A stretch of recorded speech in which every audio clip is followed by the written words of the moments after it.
चलिए आज चलते हैं नागालैंड की एक ऐसी दुनिया में जहां इतिहास, संस्कृति और भूगोल सब एक साथ मिल जाते हैं।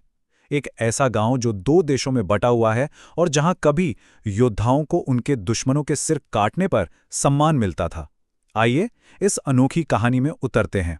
जरा सोच कर देखिए कि घर का एक कमरा भारत में हो और दूसरा म्यांमार में। ये कोई कल्पना नहीं है, बल्कि नागालैंड के एक गांव की हैरान कर देने वाली सच्चाई है। और बात सिर्फ भूगोल की नहीं है। इसी अनोखी जगह पर सम्मान बदन पर गुदवाया जाता था। एक योद्धा के चेहरे का टैटू उसकी बहादुरी का वो सबूत था जिसे दुश्मन का सर काट कर ही कमाया जा सकता था। नहीं, ये कोई फिल्म का डायलॉग नहीं है। ये शब्द है उस शख्स के जो उस दौर की एक जीती जागती कहानी है। तो चलिए, हमारी ये कहानी शुरू होती है लोंगवा गांव से, जो कोन्याक जनजाति का घर है, और यहीं हम मिलते हैं मशहूर हेड हंटर्स की आखिरी जिंदा पीढ़ी से। तो ये हेड हंटर आखिर थे कौन? क्या इसका मतलब सिर्फ मारकाट था? नहीं, बिल्कुल नहीं। कोन्याक संस्कृति में ये वीरता, ताकत और अपने कबीले की रक्षा का सबसे बड़ा सिंबल था। मतलब ये कोई अंधाधुंध हिंसा नहीं थी, इसके पीछे एक पूरा रिवाज था, एक पूरी परंपरा थी। दुश्मन का सिर गांव वापस लाना और फिर सम्मान के तौर पर चेहरे और छाती पर टैटू बनवाना। एक ऐसा इनाम जो योद्धा की पहचान बनकर हमेशा के लिए उसकी त्वचा पर छप जाता था। आइए उन्हीं आखिरी जिंदा हेड हंटर्स में से एक श्री पंचम शक्कम से ही सुनते हैं। वो उस पल को याद करते हुए कहते हैं कि वो उनकी जिंदगी का सबसे खुशी और गर्व का पल था। उनके शब्द बताते हैं कि इस परंपरा से कितना गहरा सम्मान जुड़ा हुआ था। लेकिन हेड हंटिंग की ये हैरत अंगेज विरासत लोंगवा की कहानी का सिर्फ एक पहलू है। जब हम यहाँ के नक्शे को देखते हैं तो कहानी और भी ज्यादा दिलचस्प हो जाती है। सवाल ये है कि आखिर ये कैसे मुमकिन है? एक ही घर, एक ही वक्त पर दो अलग अलग देशों का हिस्सा कैसे हो सकता है? इसका जवाब छुपा है एक ऐसी बॉर्डर में जो आंखों से दिखती ही नहीं।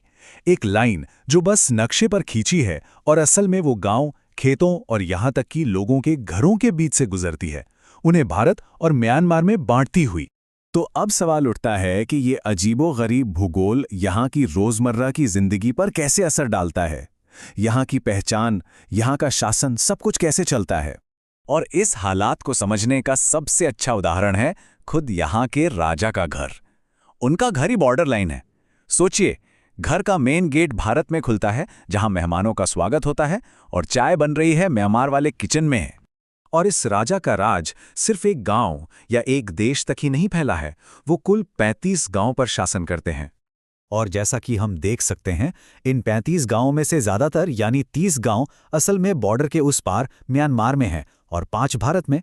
ये एक ऐसी सल्तनत है जिसे इंटरनेशनल बॉर्डर से कोई फर्क नहीं पड़ता। इस अनोखी सिचुएशन ने यहाँ एक बिल्कुल अलग ही जिंदगी बना दी है। यहाँ के लोगों के पास भारत और म्यांमार दोनों देशों की नागरिकता है। वो रोज के काम के लिए बिना किसी रोक-टोक के इस अदृश्य बॉर्डर को पार करते हैं। गांव की सड़कों पर बर्मी स्कूटर दिखना आम बात है और आज भी हाथ से बनी राइफलों से शिकार करना गुजारे का एक तरीका है। तो अब आते हैं कहानी के सबसे जरूरी हिस्से पर, ये टकराव। एक तरफ वो खूंखार योद्धाओं वाला अतीत और दूसरी तरफ एक बिल्कुल अलग भविष्य की उम्मीद। श्री शकम के लिए अपनी योद्धा वाली पहचान का गर्व आज भी उतना ही मजबूत है। वो कहते हैं कि जब लोग उन्हें हेड हंटर बुलाते हैं तो उन्हें बहुत खुशी होती है। ये टाइटल उन्हें दूसरों से अलग बनाता है। लेकिन जब हम उनके ही परिवार को देखते हैं तो पता चलता है कि पीढ़ियों के बीच कितना बड़ा बदलाव आ रहा है। एक तरफ दादा श्री शकम, जो एक योद्धा की विरासत हैं, दूसरी तरफ उनका 6 साल का पोता जो स्कूल जाने की तैयारी कर रहा है और इंडियन आर्मी में जाना चाहता है। एक खत्म होती परंपरा और एक नया रास्ता। खुद हेड हंटर के शब्दों में सुनिए कि वो आने वाली पीढ़ी के लिए क्या चाहते हैं। वो कहते हैं, वक्त बदल गया है।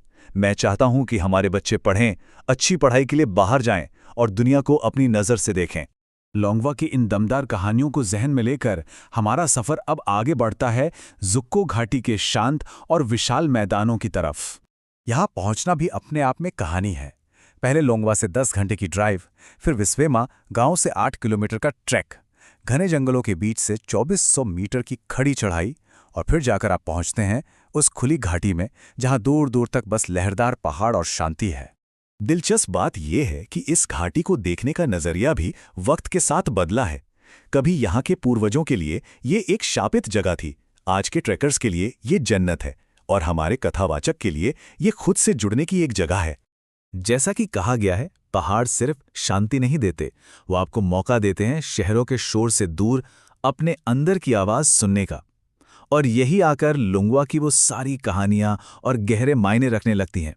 तो आखिर में लौंगवा की ये कहानी हमें एक बहुत ज़रूरी सवाल के साथ छोड़ जाती है।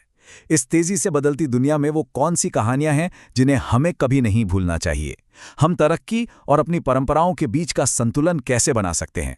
ये सोचने वाली बात है।